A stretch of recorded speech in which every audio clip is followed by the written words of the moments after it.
السلام علیکم. د پټان فلم عاشقانو او په پټان فلم باندې مړو خلکو دا پیغام خاص کر ستاسو لپاره دی. تاسو سوچ چې دی نو لږ سوچ کوئ، بیا د سوچ نه وروستو چې دی نو په هغې باندې چې دی نو تاسو ایکشن هلی او یا که ریاکشن کوئ که هر قسمه کار کوئ، تاسو لاول هغه څیز خو ګورئ که نه چې ستا نوم یې ورله کېښودو، ستا په نوم باندې یو څیز جوړ شو، ته دا وګوره چې په دې کې دي څه، دا په څه بیس باندې جوړ دی، د دې هسټري څه ده، د دې کیسه څه ده، هغې قیسه باندې ځان پوهه کا. بیا تاسو به زما څنګ ته را تصویري نه دا د پښتنو کرکټر دا دی، دا موږ ته پښتانه دا ښي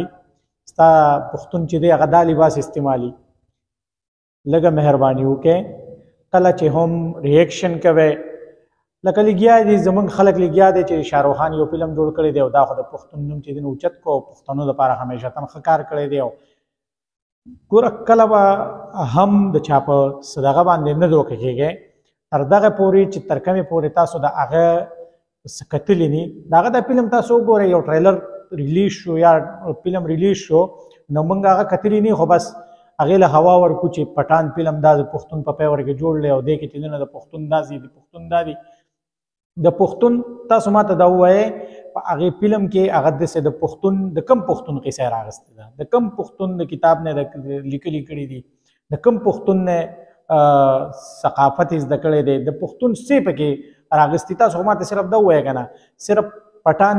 نوم د فلم او پټان د هغه جو بس صرف دا خبره ده. نو کوم چې د شاهرخ خان عاشقان شوي او د شاهرخ خان په عاشقۍ کې مست شوي او دغه فلم ته چې دی نو هوا ورکوئ، دغه خلک چې دی نو مهرباني وکړئ او هرګز داسې مه کوئ، دغه فلم له هم هوا مه ورکوئ او دغه څیز له هوا بلکل مه ورکوئ. پټان فلم چې دی نو دا بلکل د پښتون په پیور کې نه دی. که تاسو چېرې دا غواړئ چې دا د پښتون په پیور کې دی او تاسو چېرې دا وایئ چې دا د پښتون بلکل د پښتون په پیور کې نه دی، په پښتنو لکه د هغې په پښتون په هغې کې د سره څه نشته، د سره پکې هېڅ څیز یې پکې نه دی راغستی، صرف بس نوم یې ورله پټان ورکړی دی او بیا په هغې کې کارونه چې دي نو چې کوم کارونه په هغې کې شوي دي هغه تاسو وګورئ. همیشتن دغه د انډیا خلک چې دی همیشتن د پاکستان خلاف فلمونه راغي، که د ده فلمونه دي تاسو وګورئ دم همیشتن د پاکستان خلاف کارونه کړي دي، یا د دې چې نور کوم فلمونه دي هغې به هم ټول د پاکستان خلاف جوړي. او بیا کله چې هم دوی فلم جوړي زموږ پاکستان چې دی نو هرګز څوک داسې ډایرکټ نه ټارګټ کړي، د دې په فلم کې به ښکاره پاکستان ټارګټي او سپیشل پښتون چې دی دا به پکې سپیشل ټارګټي، دا به پکې د دهشتګرد په توګه باندې چې دی نو استعمال کړي. دغه خلکو ته چې دی نو دغه خلک دوی ته دهشتګرد ښکاري، دغه خلک دوی ته هغه خلک ښکاري چې کم خلک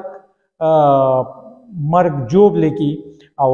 غلط کارونه کوي، هغه خلک دوی نه همیشتن نښ کړي په فلم کې، د دې جامه چې دی نو چاته اغوندولي هغې نه همیشتن غلط کارونه اخلي.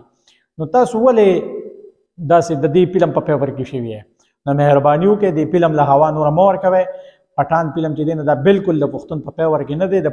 پښتون په پیور کې وی نو بیا به موږ وایو چې زه د پښتون په پیور کې دا فلم لږ وګورئ او زه خو وایم د سره یې ګورم، کتو ته د سره ضرورت نشته، خو ما پې د ډېرو خلکو ریاکشنز چې دي نو هغه وکاته او ډېر خلک پکې دا لګیا دي چې پټان فلم چې دی نو دا بلکل د پښتون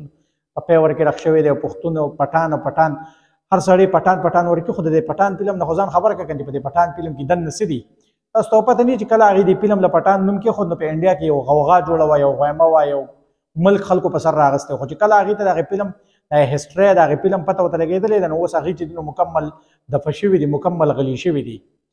نو مهرباني وکړئ دغه فلم له بلکل هوا مه ورکوئ. دا پټان فلم دا د پښتون په پیور کې نه دی جوړ، دا هغه خلک دی همیشتن دا د لستوڼي ماران دي چې دوی به نوم ستا استعمالي او کارونه به پې نور غلط کارونه کوي. نو بلکل د دغه فلم چې دی نو موږ په سختو ټکو کې خندنه کړو چې د پټان په نوم باندې جوړ شوی دی او په هغې کې دننه داسې قسمه ګانې او داسې قسمه حرکات او سکنات، داسې قسمه لباسونه چې دي دا پکې استعمال شوي دي. په سختو ټکو کې د دغې فلم موږ خندنه کړو او د دغې فلم بلکل موږ په فیور کې نه یو. که رخ شوی دی د پټان په نوم نو د پټان نوم یې ورله ورکړی دی، خو د پټان کار یې پکې د پټان نه دی. نو بس دوستانو دا یو وړوکی شان پیغام مې ستاسو سره شریکوم چې لکه تاسو خو د